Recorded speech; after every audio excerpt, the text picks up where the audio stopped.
In My Teacher's Footsteps, Chapter 2, read by Nick Scott. To prepare for their walk across the Himalayas to Mount Kailash in Tibet, Ajahn Amaro, Stephen Batchelor and Nick undertake a training trek in the Atlas Mountains of Morocco in early spring.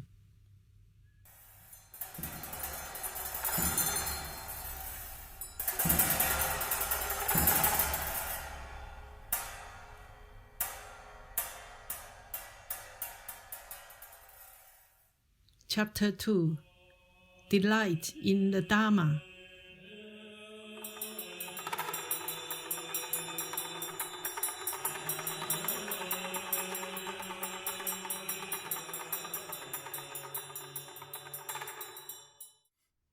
He suggests not arising instead of ceasing. Ajahn Amaro spoke in short, clipped sentences, between heavy breathing, as they climbed the rocky track together ahead of us. In his book on dependent origination. Interesting, replied Stephen, stopping to take this in, along with some even deeper breaths, as he leant heavily on his walking stick. Ajahn also stopped, leant on his stick, and turned to him. Yes, and so he translates the third noble truth simply as non-arising. Very good, said Stephen, too tired to offer anything more. They'd been talking like this since we started out an hour earlier, as they had done for much of each day on this training journey, usually walking well ahead of us, side by side, deep in conversation, their light metal walking poles tapping an accompanying staccato rhythm. Only occasionally would Mish and I catch up and so hear a brief excerpt. We instead were both taken with Morocco's Atlas Mountains, stopping often to examine plants or rocks, or to use our binoculars to watch passing birds. Today, however, having started with this long climb, the track zigzagging up the steep valley side, we were all getting tired, particularly Stephen. The next time we caught up with them, he was collapsed beside a turn of the track. We weren't much better ourselves, so we plumped down beside him. Mish asked, "What's wrong?" "I'm really pooped. Too much theology." "But what about the non-arising?" "Well, there's the non-arising of the energy to climb." Meanwhile, our young guide was standing at the next turn above, patiently waiting for us, by now getting used to our slow progress. His estimates of how many hours we'd take had proved very optimistic. On the first day, he'd had to hurry us up to reach the night stop before dark. Ajahn Amaro and Stephen were also enjoying the landscape, occasionally stopping to admire a sweeping view of the dry foothills rolling away to the south, or the snow-covered mountain ridges above us. Ajahn would then take photos, either of a scene or of the unusual colouring of so much of the exposed geology, light purple cliff faces or mottled dark green sheets of rock. With features like this, Stephen would also get his camera out, but to film it. Much of the time, though, that is, when they were not too tired, they were engrossed in conversation. The two of them were about the same height, Ajahn dressed in his ochre monk's robes and wide-brimmed sun hat dyed the same colour, Stephen in a light green jacket and black beret. They were also about the same age, grey-haired and passing 60. As they were also both old friends of mine, I was quietly enjoying their enjoyment of each other. I was also interested in the snippets from their discussions on Buddhist teachings, sometimes even managing to join in myself. But that wasn't the case for Mish. "Will they not shut up for a bit?" she had murmured beside me the day before, as we all stood together above a cliff, with wonderful views back up the valley we'd been walking through. Our track had just risen out of the vibrant green world of the irrigated valley floor onto the arid semi-desert slopes, and the contrast, looking back, was now spectacular. After some 15 minutes, I suggested we might move on, at which Ajahn Amro replied, "But we're looking at the view." Their conversation stopped then, and Mish had 10 minutes not being distracted by an accompanying discussion on Buddhist ethics. When we did move, I deliberately allowed them to again walk ahead, and Mish, relieved, commented, "They weren't looking at the view." But I was torn. Ajahn Amro and Stephen were both known for the depth of their understanding of the Buddhist scriptures, and their conversation seemed profound to me. My few contributions seemed like some country yokel trying to make a point at a sophisticated urban dinner party. I couldn't even manage the language. One of them usually needed to correct at least one expression I'd use. However, I'd resolved that this walk was not for my benefit. Yes, I needed to become fitter for the Himalayan pilgrimage the following month, and to acclimatise both to altitude and heat. But Mish was not coming to Mount Kailash, so she deserved to enjoy this trip, and my other two companions had both left behind a lot of responsibility.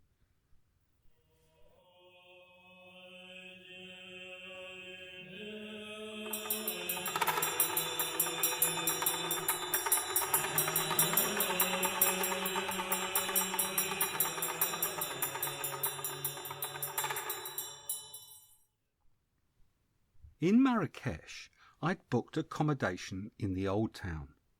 The taxi from the airport dropped Ajahn Amro, Mish and me where the narrow streets began, and from there we followed a porter wheeling our bags ahead in a cart down winding stone-flagged alleys, hemmed in by shops, houses and small hotels, the sky a narrow slit above.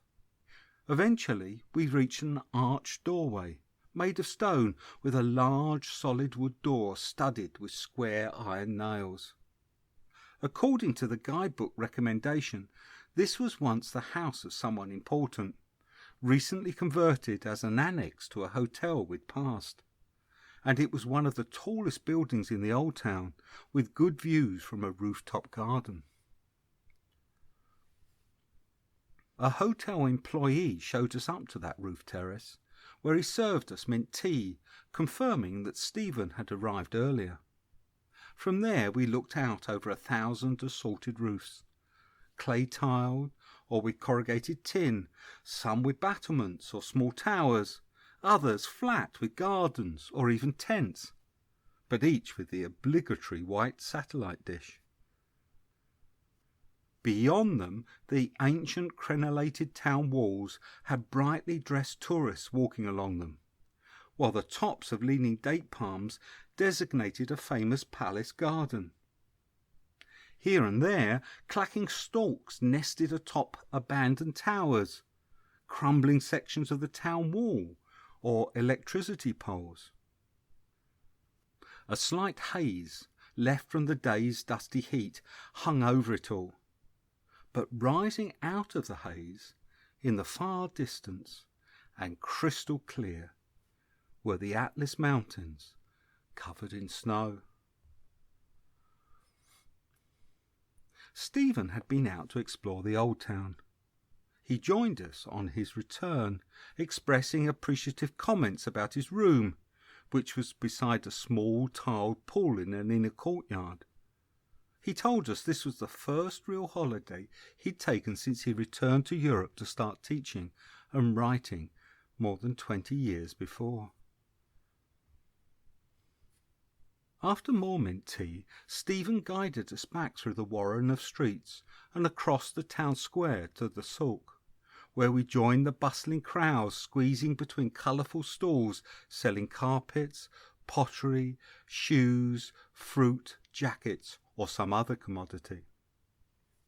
Immediately inside the market's entrance, every stall was aimed at tourists, with owners frantically beckoning us in. But as we penetrated the narrow streets further, we came to stalls frequented by locals, where the owners were more relaxed. There we bought supplies for our journey ahead: nuts, dried fruit, whole cheeses, big slabs of chocolate, and slices of nougat and sesame cake cut from big trays, things we thought unlikely to be available in the mountains.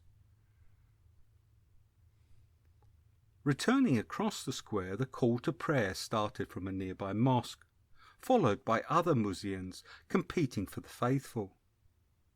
Meanwhile, the crowds were now coalescing into groups of spectators, each encircling a different performance: dancers, jugglers, card trick men. On the far side, we stopped at a cafe beside a small mosque where men queued to wash at two large white porcelain sinks on an outside wall before going in to pray. Stephen sat outside the cafe, his ankles crossed, sipping at a coffee. I've a lot of respect, both for the amount of teaching Stephen does around the world, just for donations, and for his scholarship. It's a lonely and brave path he's taken, inquiring into our inheritance from the Eastern Buddhist traditions to tease out what the Buddha might have actually taught. So I really hoped he was going to come with us to Mount Kailash. He now told us that perhaps he could fly to Lhasa to join us for the actual circumambulation of the mountain. I thought that wouldn't work logistically, but it was a start. Perhaps, if the rest of the trip went as well as this. That evening, us three lay people ate in a nearby restaurant. It was Stephen's idea, and although I prefer eating my main meal around midday, I was trying to forsake my wishes on this trip. And Mish, of course, had no problem. So we joined him at a restaurant billed outside as the best in Marrakesh. Stephen likes his sensual pleasures and enjoys poking fun at what he perceives as my Theravadan prudery. And here he had the perfect setting. The restaurant was literally palatial, having been a royal residence. Our table was in an enclosed tiled courtyard, and set back amidst intricate latticed stonework, looking out on a fountain playing in a pool with scented plants climbing the wall beyond. The many waiters, more than there were diners, wore silk sashes over black evening dress. And off the courtyard was the most fabulous room, sky blue tiled with exquisite Islamic non-pictorial designs. Stephen insisted we had to order a good bottle of wine. That's something else he pokes fun at me about, my reluctance to drink alcohol. His Zen Buddhist tradition has no problem with drinking, and although he doesn't indulge in it, he does enjoy good wine. Mish, being half French, had no problem with this either. It was a lovely evening, a perfect finale to our first day. Towards the end, Stephen admitted that today was his 60th birthday, the start of the year he'd taken off for himself. That was why he wanted to have such a nice meal. Mish and I were so pleased, we clapped.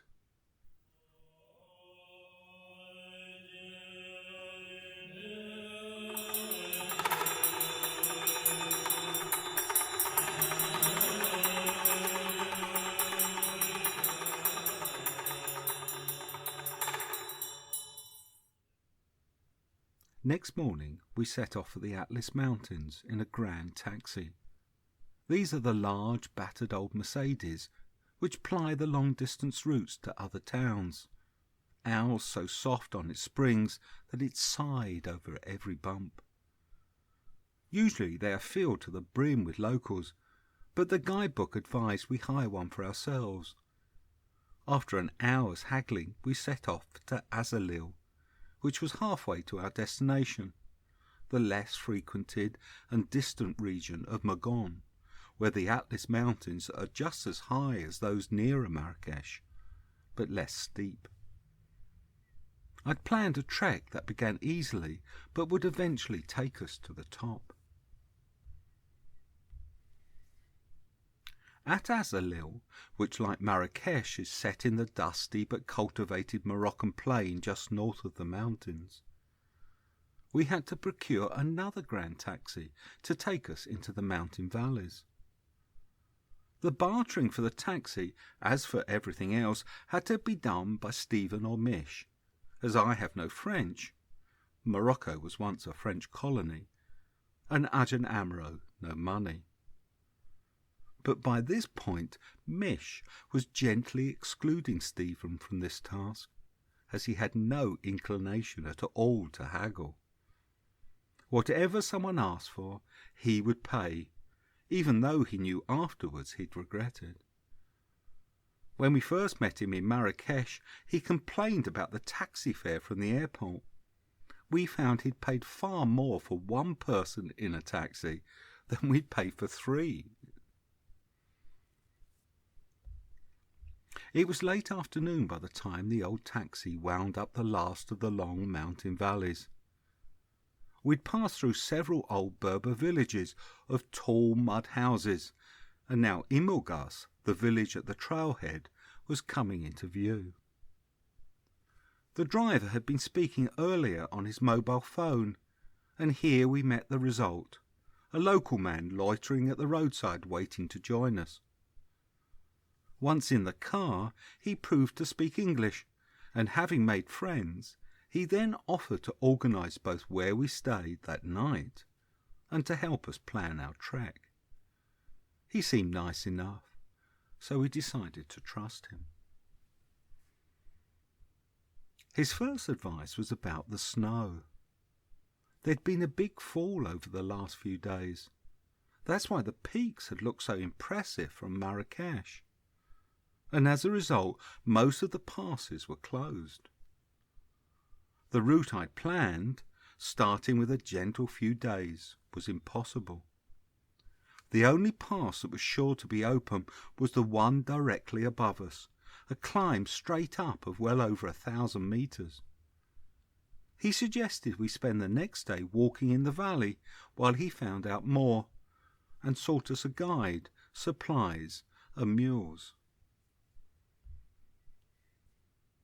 So the next day we wandered up a side valley, past small fields of verdant young wheat, or little orchards of apple and pear trees coming into flower, following small canals running with water and lined by towering walnut trees. Everywhere birds sang a frantic spring chorus amidst the greenery. In contrast, the valley sides were dry and only supported low grey scrub. Further up there were dark green evergreens, beyond which the high mountain ridges were blanketed in white. Occasionally a Berber in traditional clothes passed us, trotting on a mule or sauntering along, usually with a mattock over one shoulder. Most of the men wore long brown woolen garments with hoods which Stephen thought rather nice housecoats. The women were in multicoloured dresses with scarves draped lightly over their heads.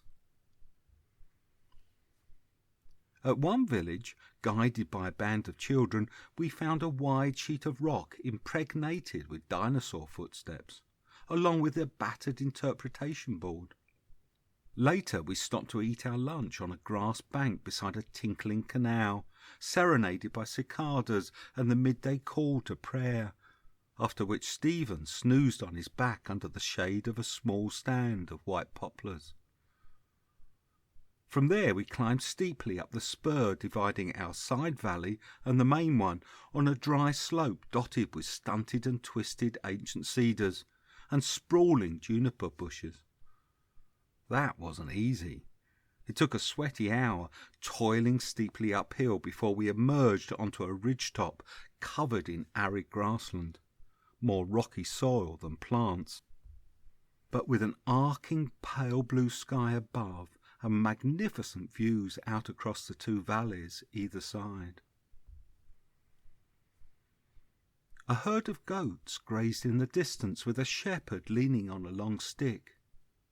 Making towards him, we came upon a newly bulldozed track, which we followed as it then descended the steep slopes of the main valley by contouring along the side. And Ajahn Amro and Stephen could stroll ahead again, side by side, in conversation. They had by then got to discussing Ajahn Amro's relative, I.B. Horner, who first translated many of the Buddhist Theravadan texts, starting nearly a century before. They were now both referring to her using her family nickname, Bobby. When I caught them up, Stephen commented to me how surprisingly pleasant all this was, and I took the opportunity to tell him the trek through the Himalayan valleys to Mount Kailash should be much the same. We would have our gear carried on mules, as we would here, once we were underway. Back at the house, our friend was waiting. He'd found a young guide, the younger ones being cheaper, he explained. 2 mules, a muleteers. He also had our food and confirmation that we had no alternative to the steep climb next day, as all the other passes were closed. Something Mish was dreading. His solution for her was an extra mule, just to the top, on which she could opt to ride for part of the climb. Mish was reluctant, but when Stephen pointed out that he, too, could make use of the mule, she gave in. We met our guide, Mohammed, next morning. He was dressed in Western clothes, with a small day pack slung on one shoulder, but sporting one Berber accessory, a large thin scarf which was wrapped round his neck when we first met him, but later worn either as an enormous twisted turban or wrapped loosely over his head for shade and flowing down his back. It was bright pink with a flowery design and very feminine. Mish suggested he'd borrowed it from his wife for the walk, but if so, then other men we later met in the mountains had each done the same. Our muleteers turned out to be our friend's brother-in-law, who we already knew well. It was his house we'd been staying in, and he'd served our meals, plus his young nephew. And the mules were not their own, but were to be borrowed from a neighbour. Our muleteers were so excited by the prospect that I suspected neither would normally have done such a trip. As our supplies were still piled in the yard and there was no sign of the mules, we started before them so we could climb in the cool of the morning, collecting another man leading the extra mule as we passed through the village. We climbed all that morning on a rough mule track, winding up through twisted cedars and juniper bushes, the few behind us gradually opening out so we could catch glimpses of all the foothills on this side of the mountain and of the distant hazy plain. Kites turned on thermals above us, and mountain choughs drifted past giving their long, high-pitched cry. The day before, over 100 choughs had circled above us, ragged black birds with blood-red beaks and feet. About halfway up, the muleteers passed us, riding their mules on top of the supplies. I wondered if they would have done that if the beasts were their own. By then it was getting hot, and we were starting to tire. Mish had already reckoned the extra mule a great success, even before she gave in and mounted, as the sight of the long climb above was no longer so daunting. Once she'd mounted, swaying ahead of us, it was noticeable how only she regained the enthusiasm to comment on everything around her. Her only complaint? She couldn't get close enough to the plants she was now noticing to identify them. By now we were above the tree line, and small mat-forming alpine plants had started to appear, some with delicate pink flowers. The snow on the pass ahead was much closer, but still we were climbing upwards. Ajahn Amaro usually climbs like a small truck, putting himself in low gear and then ascending steadily with no need to stop, so that his companions have to suggest taking the brakes. But now the altitude was affecting us all, so that even he would come to a full stop, gasping large breaths for 5 minutes before starting up again. I was also struggling, and noticed to my surprise that Stephen and Mish, who had each taken a ride on the mule when they were tired, were much less affected by the altitude when they did climb. I pointed this out to Stephen during a break just before the top, and he told me that yes, it was easier than he'd feared, and he was enjoying even the challenge of this long climb. "And how was the mule?" I asked. The beast was incredibly sure-footed, even over narrow places, but I couldn't help feeling rather sad for the poor creature. We finally reached the pass after trudging through large patches of deep snow for the last hour, and wrapped in most of our warm clothing. But once through the slight notch in the mountain ridge, we found the southern side snow-free, and at midday pleasantly warm. The muleteers awaited us, sheltered behind a crag, and had cooked us lunch using their gas stove. We ate perched on the lip of the mountain ridge, gazing down across the waves of lower hills that disappeared eventually into a haze, where the Sahara Desert started. To our right, the highest mountains were still completely covered in snow, with Igul Magon, a long white whale, rising in the middle, awaiting us. Here, on the lee side of the mountains, sheltered from the prevailing westerly winds which bring the little precipitation that the Atlas receives, everything was much drier. There were no trees or scrub on the slopes, and from this distance the landscape appeared to be just multicoloured rock and scree in bands of traversing geology. Some of the colours were spectacular. There were light pinks, mauves, dark greens amidst the dominant ochre. The walking was now easy. Descending gradually as we traversed the slope, we kept the panoramic view for the first hour. Our guide was now beginning to realise what an untypical walking group we were. We were passed on the descent by the kind of group he would have been used to, the only other one we were to see on this trip made so early in the season. Some 20 trekkers, plus lots of laden mules and muleteers, all intent on getting there. They sped past us, now that they were over the pass and going downhill, and they were soon out of sight. We, meanwhile, strolled along chatting, stopping to take in anything of the slightest interest.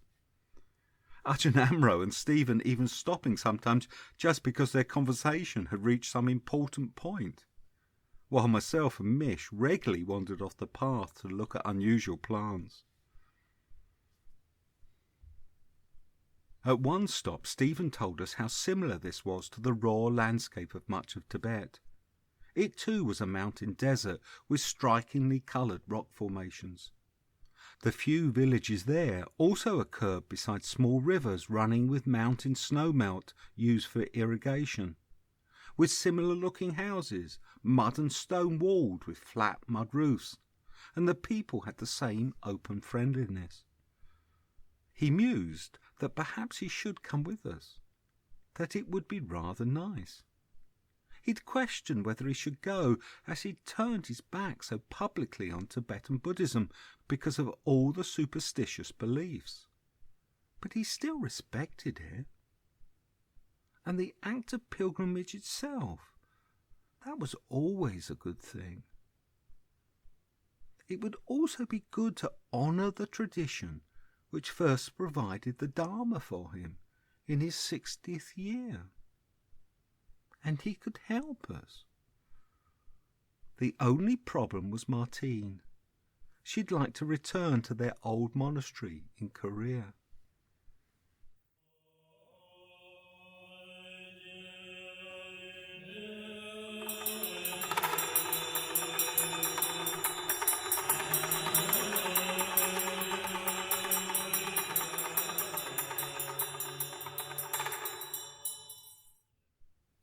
With a clatter of hooves, 2 men appeared over the rise in the track ahead, wearing faded turbans, traditional hooded felt coats with rifles and bandolieros slung over their shoulders, and red ribbons bleached pink on the reins of their tough mountain ponies.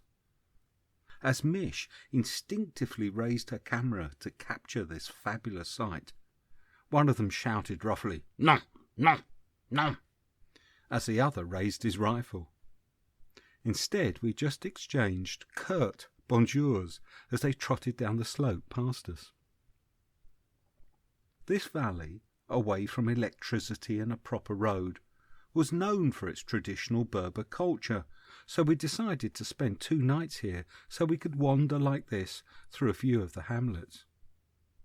At the valley head there'd been a crumbling kasbah, a towering crenulated fort made of mud and stone with slit windows, its walls slightly splayed at their base.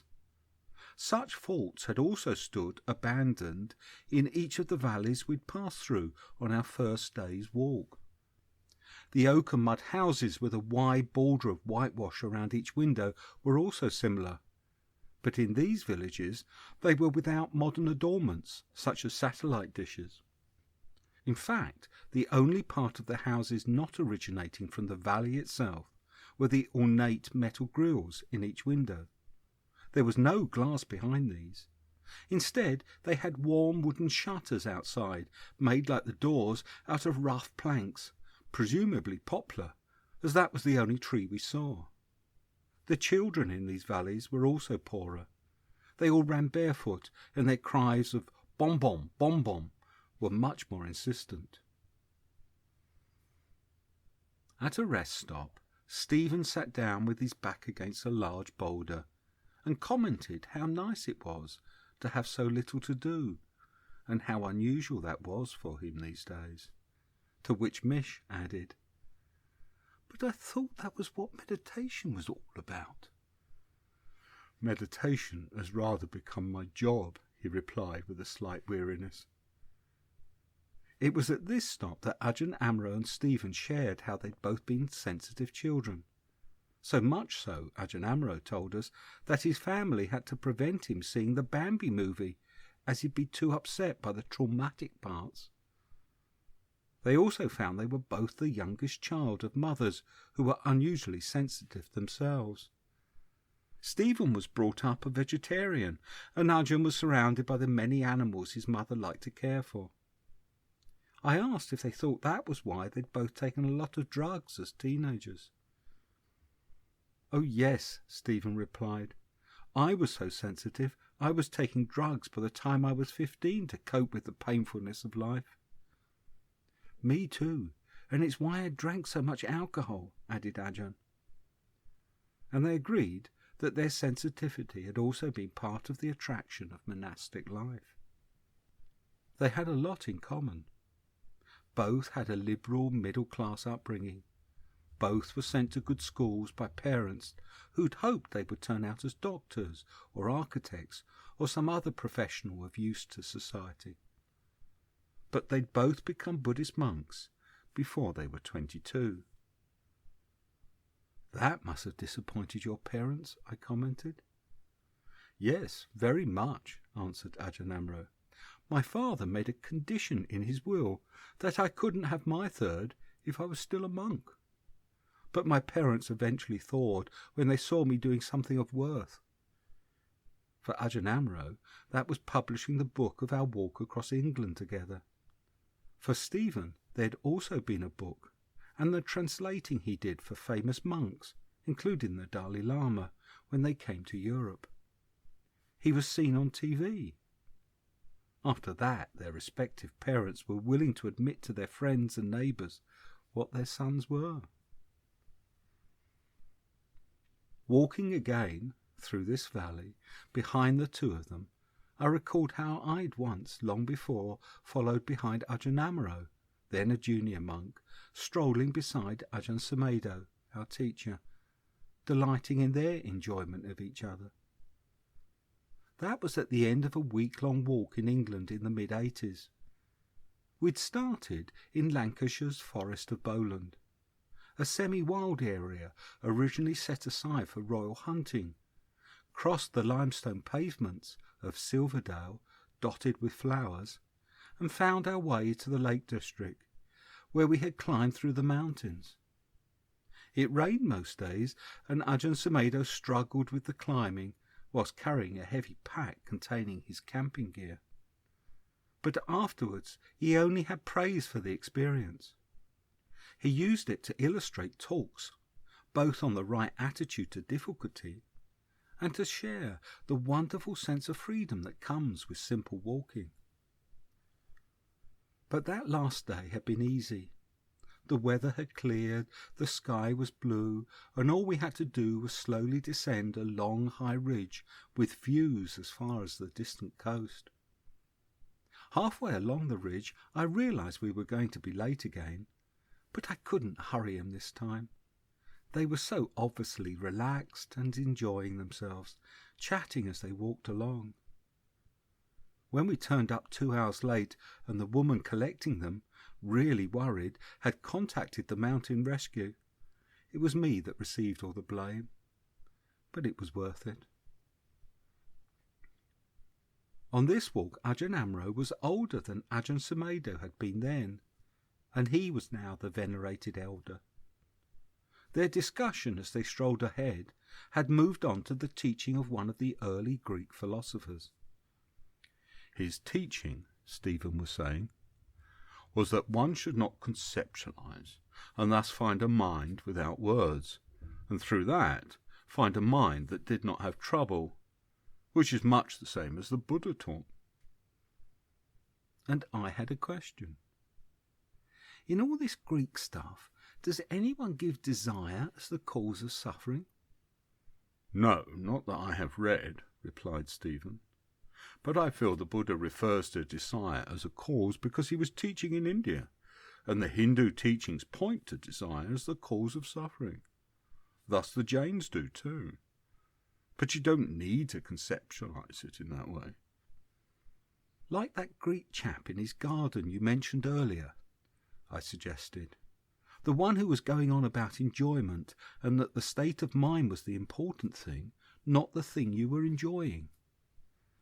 Yes, that chap was Timon, and he doesn't mention desire. It's not essential. We'd stayed the previous night in the first village we came to in the valley, where our muleteers had been sent ahead to secure the best rooms in the only guest house. On our return, we were told the local villagers reckoned our planned route into the higher mountains wasn't possible with mules because of the recent snow. I suspected our guides always knew this, as neither he nor the muleteers seemed to be carrying anything for a night outside.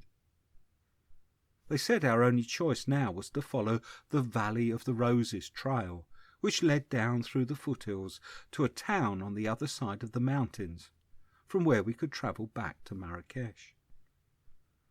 We wouldn't get the altitude training I'd hoped for, or get to the top as I'd wanted to. But perhaps it was for the best. Stephen and Mish would certainly enjoy the easier option. And after all, this walk wasn't for me.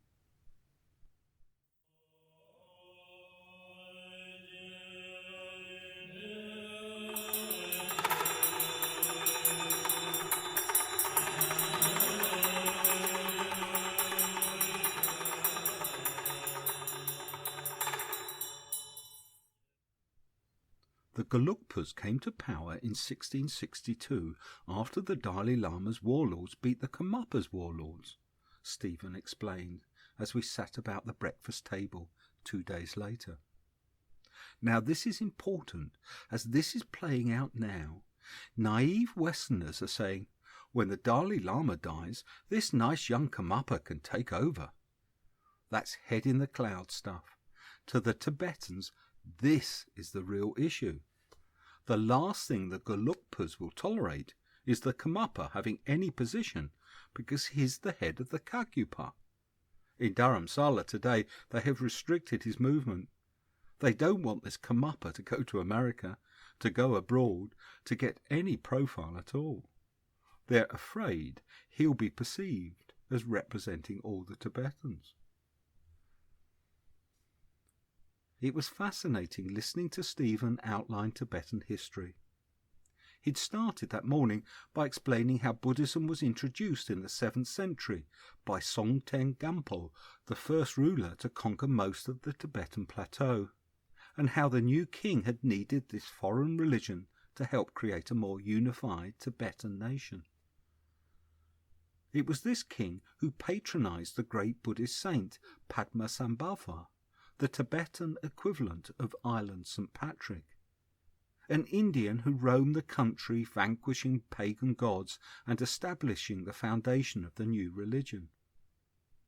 Songtsen Gampo's dynasty then reigned for over 150 years, during which Buddhism flourished, until the last king in the dynasty tried to reintroduce the old animist Bon religion and was assassinated.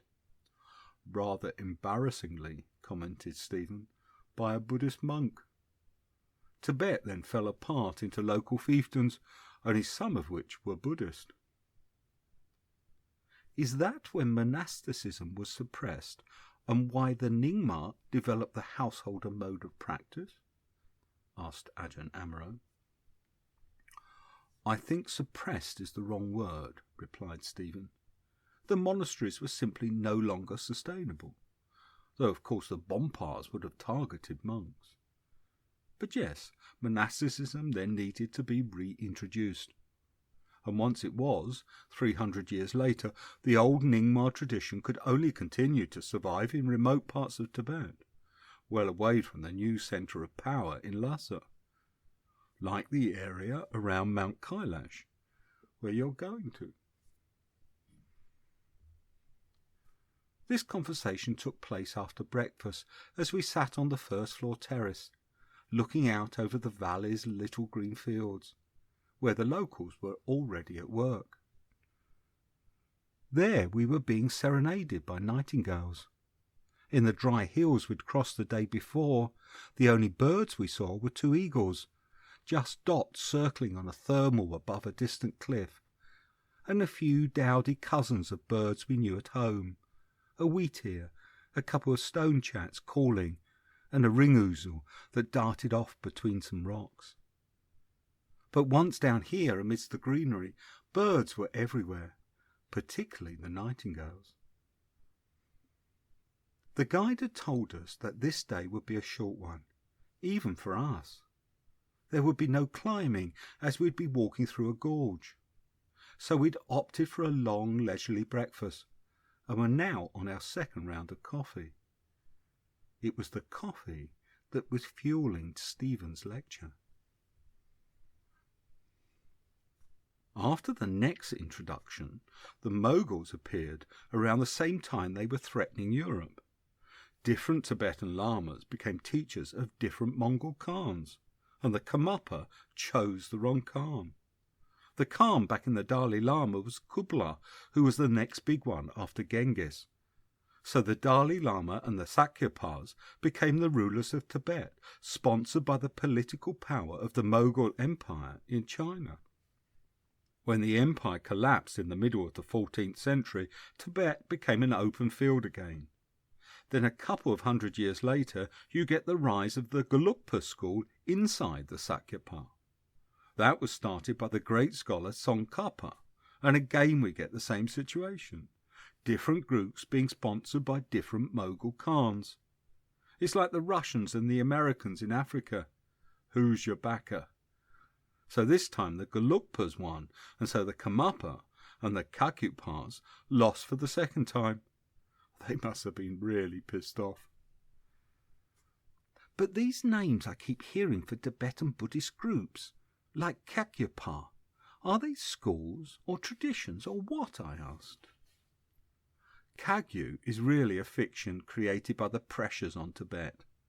It's just an easy term for me to use, Stephen explained. They never saw themselves as that in Tibet. Kagyu just means oral tradition, so there are lots of Kagyus.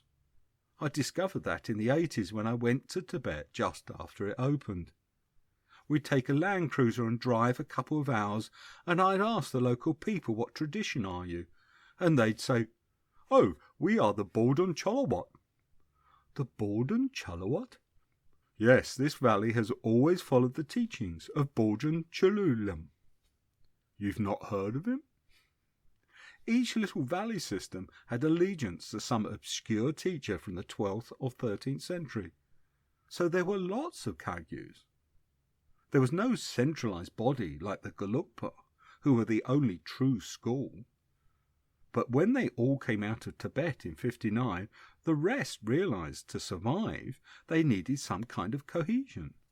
So they said, look, we'll call ourselves the Kagyupa, and the Karmapa, who headed just one of the Kagyu groups, will acknowledge him as the head of our tradition. And the Nyingma Pa said, we all go back to the teaching of Padmasambhava, so we'll all work together. There was no such thing as the Nyingma tradition before, but in exile they said, right, Dorjon Rinpoche, you can be the boss. Now what will happen if they all get back into Tibet? Well, the whole fiction will just evaporate. It's the mountains, isn't it? I suggested. Like the way plants divide into separate species because they are isolated in different mountain valleys. Exactly. You have to see Tibetan Buddhism in Tibet to understand it, and that's what you'll be doing. But I still hoped Stephen was going to come with us. The previous evening he sounded like he really might.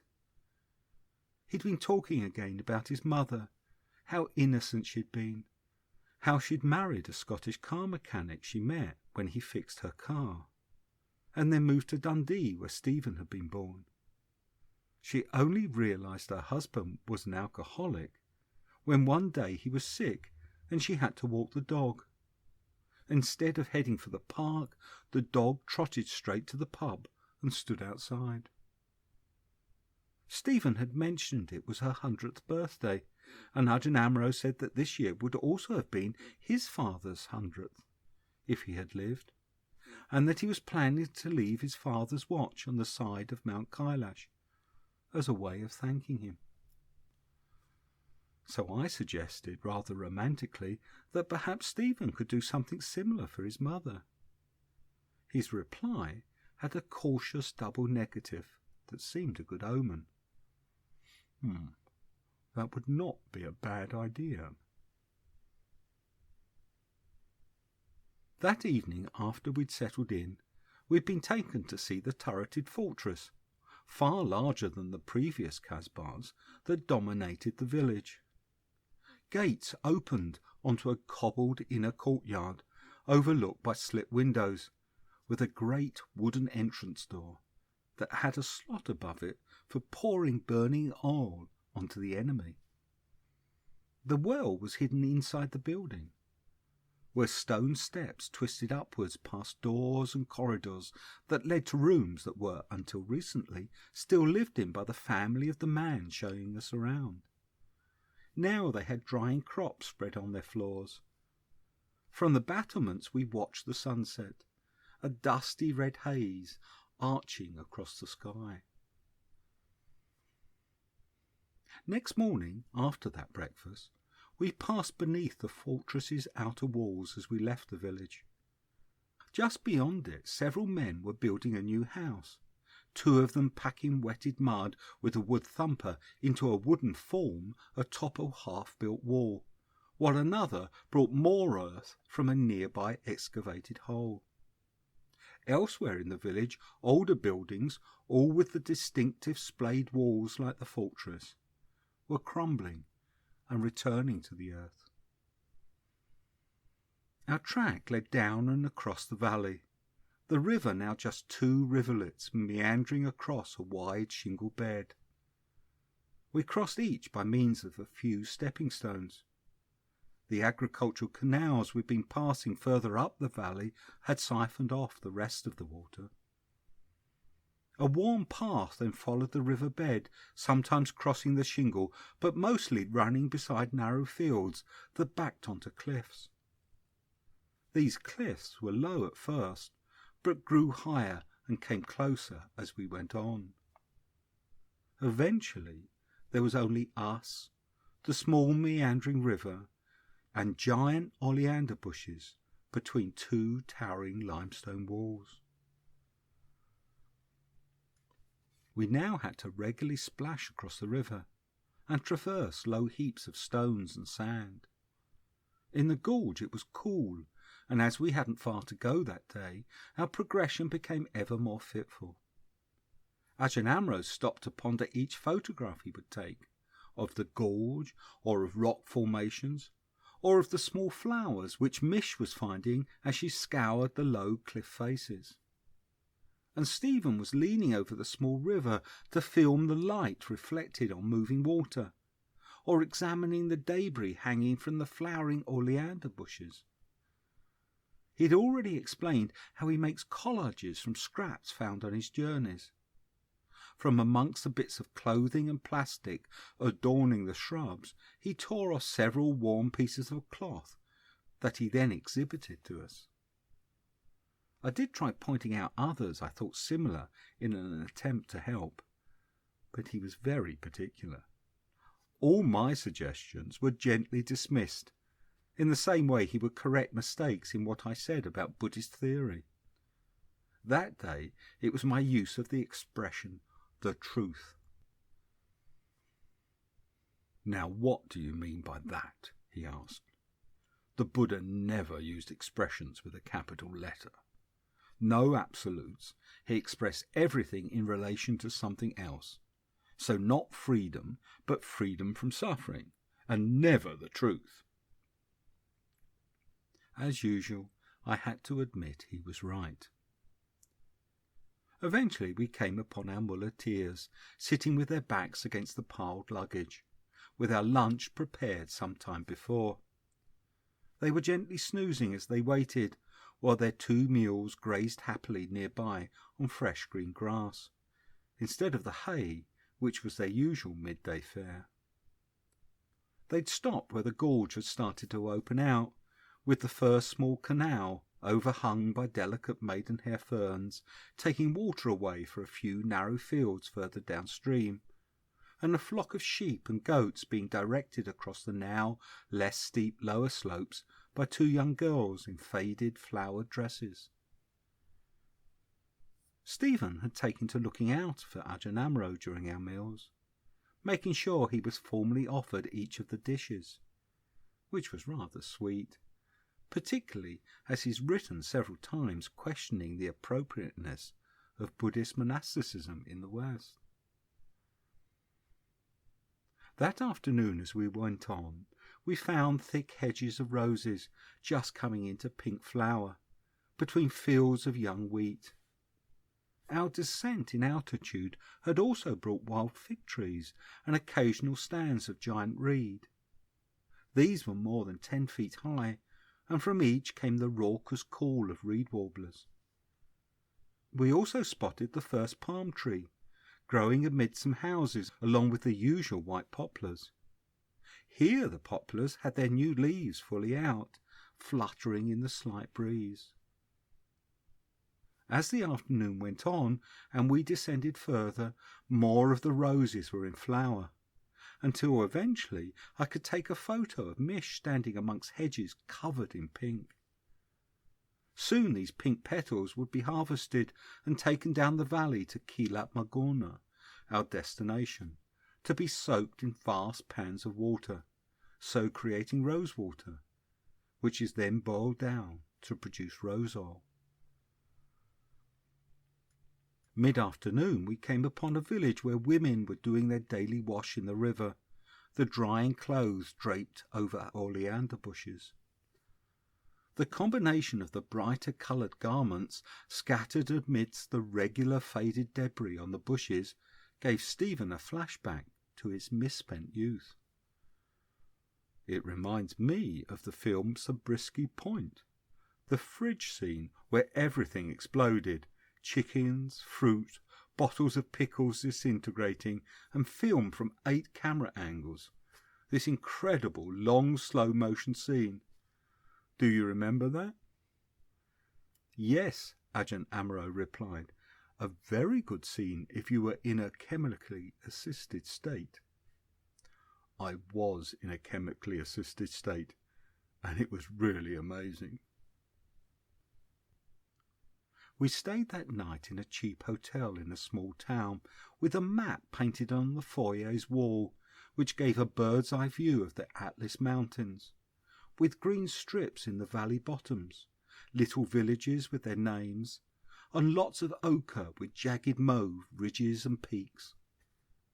The guide pointed out the route we'd taken, all the way from Imulgas. He also showed us how next morning we had a choice. We could walk on, now beside the river Keelat, or take a taxi ride there. Mish and I opted for the former, while Stephen and Ajahn Amaro preferred the latter. Stephen said he'd felt he'd done the walk now, and fancied a morning doing nothing except sitting in a cafe over coffee, and maybe visiting the rosewater factory, while Ajahn Amaro was concerned to get there in time for his meal. But we all got up early to see off our muleteers, who we'd grown very fond of. We gave each a generous tip after praising them for their help, cooking and patience. The guide explained that by setting off at dawn, they hoped to get home in a single very long day, trotting all the way on their unladen mules. Mish and I were joined for our walk by the guide, even though we insisted he could go in a taxi. With his duty nearly discharged, he was more relaxed and wanted to know the names of the flora and fauna for future walks. Mish stopped to give French and English names to the birds and plants we spotted, which the guide then repeated to himself as we walked beside the now much larger Keelat River. We had to cross it on a log pole bridge and balance just as carefully under a cliff on the concrete wall of a canal. We eventually arrived to find our 2 companions waiting outside the best restaurant. They tried to visit the rosewater factory, but it wasn't working yet, so instead they spent the morning sipping coffee while watching the activity on the main street. There we had a celebratory meal before paying the young guide, who was off on an overnight bus to Marrakesh. We spent the night instead in wonderfully named Ouarzazate, Morocco's gateway to the Sahara Desert. The next day we took a final grand taxi from there over the mountains. During this long drive, I took the opportunity to ask Stephen how he became disillusioned with the Tibetan Buddhist tradition. It started with a meditation retreat taught by Goenka. The one on which we first met? No, another a few months before that, June 73, I think, and held in the Tibetan Library in Dharamsala. I think the Dalai Lama had invited Goenka to teach it. There were lots of young Tibetan monks, and any of us Westerners who wanted to attend. That retreat made me question a lot of things the Tibetans had been telling us, such as you can't really meditate until you have done so many prostrations and donkey's years of preliminary studies to gain merit and all that stuff. Instead, here was this simple mindfulness practice, which was really effective. Then after the retreat, Alan Wallace and I wanted to track down the sutta which Mr. Goenka had been teaching from. This was in the context of the Tibetans' claim that they and they alone had the complete canon with everything the Buddha taught, Hinayana, Mahayana and Vajrayana. But we found they'd never translated this important sutta. For me, that was the first rupture in my faith. But despite that, I stuck with it because I had great admiration for my main teacher. I was also a little turned off by Goenka, because he also proposed unfounded, spurious explanations and insisted you had to just do his technique. Yeah, I interjected. I remember your comment after the retreat we did together, when I asked what you thought of his warning that changing meditation practices was like trying to dig a well for water and then starting over again in different places each time. You said, as far as you were concerned, you now had a shovel to go with your pick and spade. Yes, but those 2 retreats did make me start to question what I'd been taught. The Gelugpa school say again and again, don't believe everything but question it. However, of course, we understand question everything in a Socratic sense, i.e. check it out to see if it's true. But the Tibetans don't understand it that way at all. They say check it out until you arrive at the right orthodox view. If you check it out and come up with a different view, that means you haven't checked it out enough.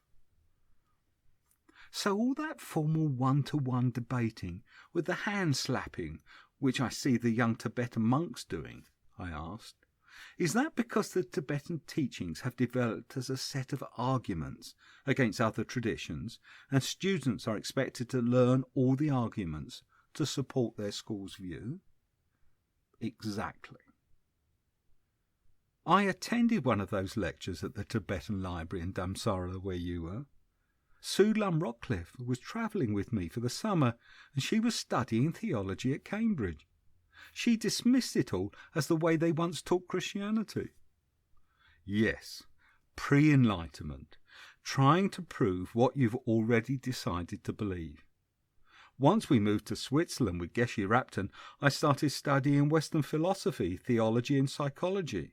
I did a Jungian analysis degree, which helped put Buddhist philosophy into perspective. Then it became less and less possible for me to accept what I was being taught, that the study of Buddhism in Tibet in the 14th century was the last word on all things religious and philosophical. It's an absurd position to take. Fine if you are a Tibetan cut off from the rest of the world, but now they're in the West. So I found I couldn't in good faith continue in training as a monk and a teacher. You see, Geshe Rapton had asked me to teach lay groups, and I felt really uncomfortable doing that. I had a lot of love and respect for him, but it felt hypocritical. So that's when you left? Yes, both Alan and I deserted him for much the same reason. We couldn't, or didn't, want to do all that teaching instead of our own practice. Alan left first. Then I asked Geshe's permission to go to Korea to try Chan practice. What was his response to that? Why did I want to go when this was the teaching proved wrong in the 8th century debate between Kamalasila and Fang Sang? But he did agree that I should find out for myself. He was an incredibly open man. He had no problem with us trying the Goenka retreat. He said he really respected the Theravada tradition for their Vinaya, or with me doing the Jungian analysis. I told him I was only going for a year, but I found the simple charm practice with those long silent winter retreats so enjoyable.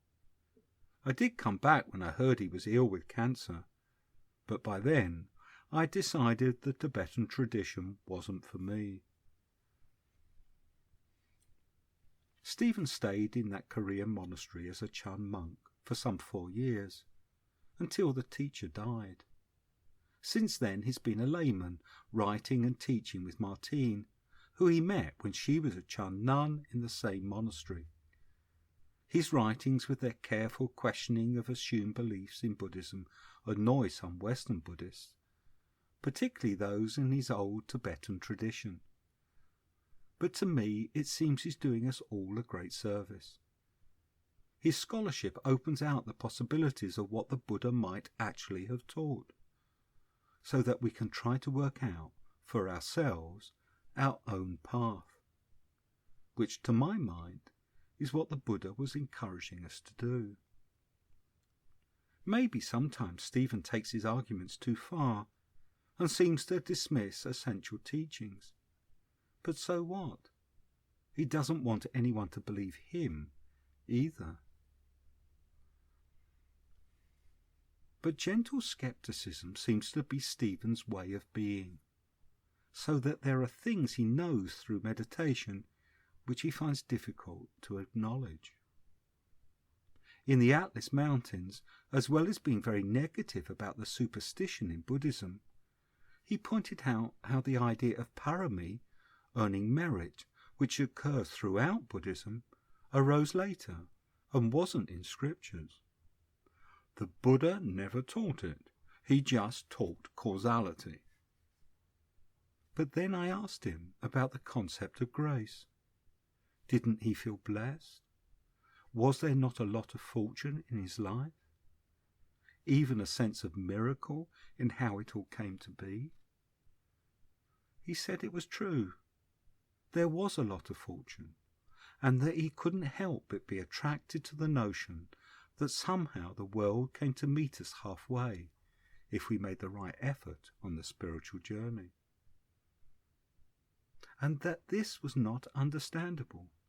He could not explain how it worked. Stephen does not mention that in his books or in his theology. The Buddha did not describe it either, at least explicitly, but he did say repeatedly that there were things he knew that he did not teach. It was in Kwazasat that Stephen finally gave us his decision about Mount Kailash. We were sitting outside a cafe on the edge of the paved town square, the low evening sun bathing a line of tourist shops in a golden glow, and we were watching the better-off townfolk promenade across the square, with several young boys zooming about astride electric cars supervised by their fathers, while their demure headscarf sisters looked on. The walking was done, and it felt as if we could sit there contented forever. Stephen told us he'd really enjoyed the walk over the Atlas Mountains.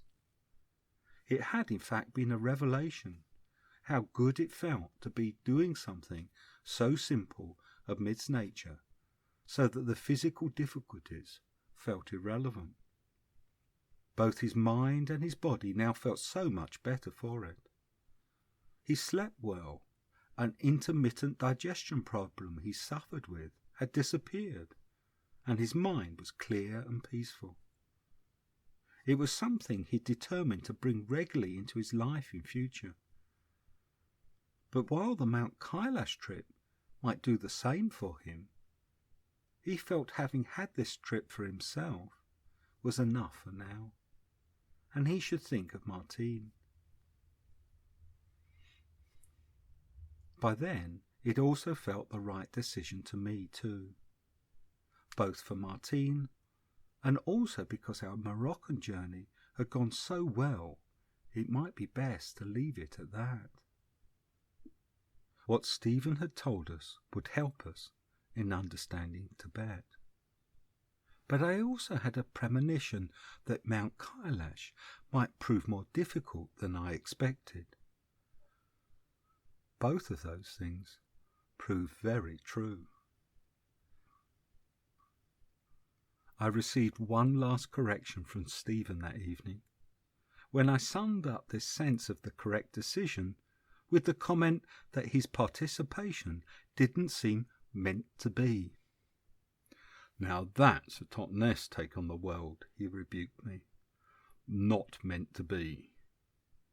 Totnes is the centre of the alternative hippie culture in the UK. He must have got a lot of that when he lived there. And Ajahn Amro added, "Yes, I have a campaign against that in the monastery." I would miss Stephen on the pilgrimage, rebukes and all. It's good to spend time with someone with such a discerning mind.